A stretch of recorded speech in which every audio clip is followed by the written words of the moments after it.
ব্যাংককে চাইনাটাউনে অনেক street ফুডই try করেছিলাম আমরা, কিন্তু থাই ফুডটা ট্রাই করার সময় হয়ে ওঠেনি। আপনারা তো জানেনই, আজ সকালেই আমরা ক্রাবিতে পৌঁছেছি। বিকেলে তেমন কিছু প্ল্যান ছিল না, তাই ভাবলাম বিচের পাশে বসা মার্কেটটা ঘুরে দেখাবো আর তার সাথে থাই ফুডও ট্রাই করব।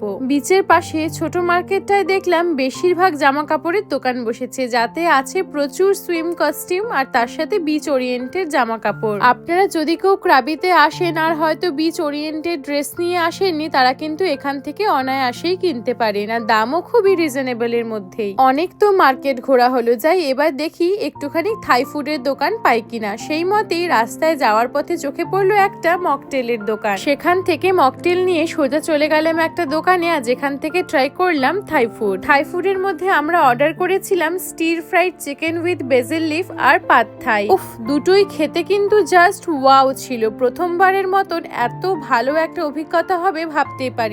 খাবারগুলোর মান আরোই বেড়ে গেছে যখন দুজনেই প্রথমবারের মতন চপস্টিক দিয়ে খেয়েছি। ব্যাপারটা কিন্তু বেশ মজার ছিল। টাটা।